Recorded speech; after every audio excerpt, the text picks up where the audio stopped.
and also collectively. You know, this happens in societies. Right. And so that was something he was very concerned about.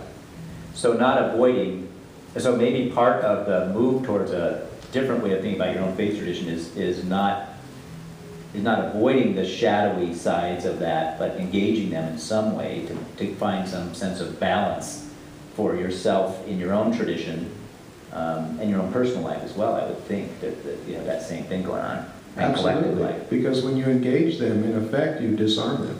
Yeah. And they take that sort of demonic edge, as taboo. Oh, it's horrible, it's so bad if you go there. Well, it's only so bad because you've built it up as being this horrible, evil thing. When there's actually something legitimate in there, that if you come to it in a healthy, authentic way, you find the legitimate and you bring that in. You don't have to buy it totally, but you work with it and you find a way to integrate. Yeah.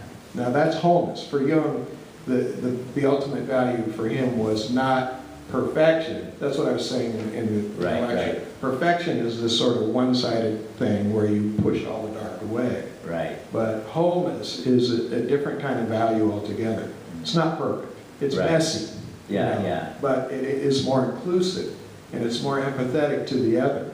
And this is, to me, is one of the big things that Jung offers to us for today, is this breaking this cycle of alienating the other. I mean, this happens as an internal process, but it also happens as a social process, where we alienate the other and we start to demonize the other, and they build up all this negative energy. And in a sense, Jung is saying, your religion is partly what's doing that to you because it's so polarized. And you're playing out these apocalyptic scenarios, and if we don't recognize that it's us that's doing it, we could destroy ourselves. That's great. That's great. Eric, you had a question along the way there. Actually, I did, just along the same line. So, I run into so many different people when you start talking about religion or church, and they say, well, I don't go anymore. They hate the institution. They don't understand they're hating the institution, and they're also hating God a little bit. So is that part of that? Either they expected perfection, or they're so polarized inside they don't know how to become whole with it. They made the religion their shadow. Is that what you're? Perhaps, or because I always think of ways like, well, how do you get invite people to come to service? Right. And, they don't feel good about themselves enough to come, or I don't know why they wouldn't. But it just seems that some people just feel like they can't love, or it's not perfect, or well, I was Catholic, I can't come to this. Of course you can come, It's they're expecting some perfection. Yeah. You got any thoughts on that? I mean, it sets up. I think the practice and the teaching sets up an unrealistic scenario that people can't live and don't find fulfillment and happiness in because they're human. And somehow the shaming thing gets to be overwhelming. And it's not really a way to deal with our humanness. So as a congregation, what can we do that would, because, you always are real open about making sure everyone's invited. We're trying to do this reconciliation in Christ. Right. What program, what can we do as parishioners to help invite more people to come? Or to make ourselves if Jung was to say, what should an institution like a church do to not project itself as advocating kind of religious perfectionism, would there be a strategy that would, a Jungian acceptance strategy that could be reflected to the community, that they would go, oh, that seems like a place for wholeness rather than a place for religious extremes? Wow, that's a great question. And could you write that up and present it to the council? By Wednesday? Yeah. Could you get it done this week? Because that's a great, Eric, that's a great question, right? It seems that people just go, oh, you're a Christian, oh, you're a Crusader, or just as your same issues with Pentecostal in some ways. It's like, whoa, it's like too much. So, yeah, too much. So that's a great question. How do you invite people so they feel comfortable with being left out of the guard? I wish I could say 1, 2, 3, do this, do that, the other. I think the whole paradigm has to be in a sense, reapproached from a whole new point of view. And Dan's doing that, I would say, and other churches are doing that, so that people are feeling a sense that, wait a minute, this isn't that box. that somehow we have worked within the tradition. We're not condemning the tradition. We're not saying Christianity has no value. That would be ridiculous. There's a treasure. How do you find the treasure, and how do you disseminate the treasure? How do you teach the tools for authentic living and growing individually and collectively? I think it's probably going to be a combination of education, preaching, practices that promote this sort of authenticity and this sort of balance in life. So I can't say there's one particular thing. If you're talking to Jung, how do you do it as an individual? I mean, he has some practices. I think I mentioned the other day. Dream stuff. Dreams are huge in the Jungian. And sort of the way in which you manage symbol was something that stuck with me that I thought, I could learn from that a bit. That's a good one, because I was going to give you a quote from Paul Ricoeur. Here it comes. And Paul Ricoeur, hold on one second, and then we'll get to. Paul Ricoeur says, we have not yet finished doing away with idols, and we have barely begun to listen to symbols. And repeat that one again. We have not yet finished. We've not yet finished doing away with idols, and we have barely begun to listen to symbols. Wow. And if you kind of unpack that a little bit, what he's saying is we have our idols in our faith, these things, these absolutes that we don't want to mess with. Right. And but I think the critical movement of the last, you can go back 100 and some odd years, has begun, and we're so afraid of that. But we don't have to be afraid of it, because in a way it is a kind of purification. It is a kind of, let's look at the idols we've set up, those absolutes that we don't question, that maybe are built on something less than absolute. And we need to understand how we've built up those idols. Right. So it's a kind of letting go. And then when we let go, we can begin to listen to the symbols. And that's when the real activity and the power and the development come. I think she had a question first. Pat. One of the phrases that I find helpful dealing with people on the man question is to just say, come and see. Come and see. Yeah. Come and learn.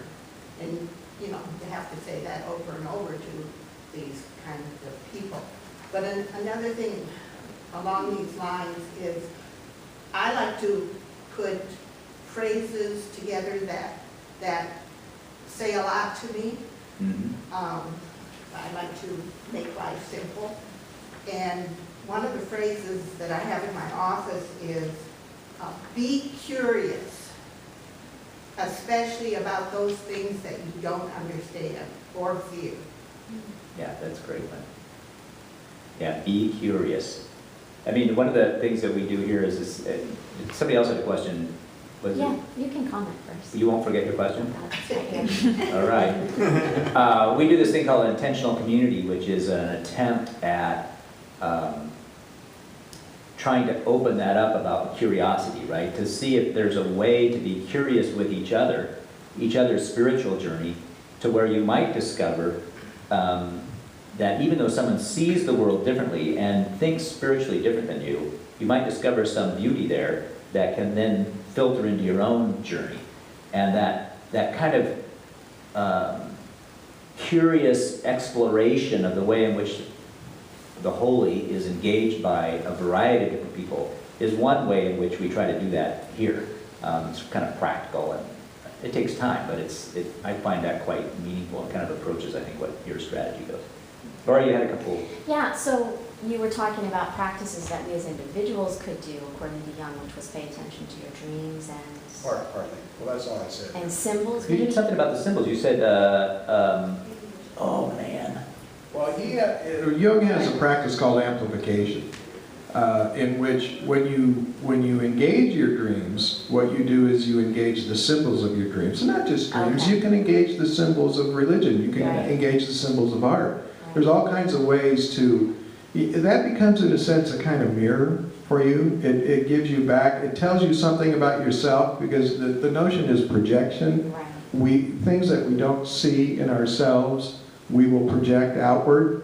And so if we just kind of knew that, and then when we started recognizing how I'm feeling about this other person, or about this religion, or about this art, or, you know, then I can start to see, oh wait, what is that saying about me? That's some part of myself that I really need to look at and see if I've been cut off from that. Do I need to own that and bring it back to myself? I'll just give you a quick example, Yeah. because, you know, I'm an introverted person, but shy, but people that probably, you know, some of you didn't even know I was part of this group. You're that shy. I'm pretty shy. And so, you know, I stay, I'm pretty quiet, and you know, and people who are outgoing, and, you know, especially now, I'm a former Pentecostal, and we had a lot of outgoing folks in there. Yeah. And, you know, I was kind of a little fish out of water in that culture. And but I have a lot of negative charge toward these people who are really successful and really buttoned down and really out there and just, they were so confident. I didn't have that, you know. It bothered me, and I would really get angry at them. And I would start to say, oh, this person is that, and this person is, you know, that's phony, that's the, and then I realized that, wait a minute, that's my shadow that I'm really talking about. It's the part of me that somehow way back when was taught, whether directly or indirectly, that to be overly assertive is not good. You don't do that. You're not, you know, and actually I'm speaking to a Lutheran culture, you probably understand that, maybe in some cultural way. Yeah. That, you know, the outgoing, the boisterous, all of that is not good. Well, then we tend to exaggerate it. And we blow it up, and then we begin to demonize it, and we polarize, and then we become even more pulled in. And so we have to recognize, just in this example, that assertiveness, there's something legitimate in it. And if I can find the legitimacy of it without going to the extreme, Right. I can actually pull from that. It becomes a resource for me to learn how to get out of my introversion a little bit. So that's part of the work that you have to do to kind of get this developmental thing going on. So I was going to say, how could we, as I really appreciate that example, how could we collectively, because to come up with phrases or ways to describe, why is this place different in how we get together and what we do here? And I think it's kind of like Eric said, that's the task we've taken on of late, to what do our dreams look like, and how could we articulate them so that we could have something to share, to say, well, check it out, it's a little bit different. And Yeah. how are we approaching those symbols collectively in a different way? How do we articulate our collective, our Yeah. shared dream Yeah. as Right. as a community? Yeah. Very important.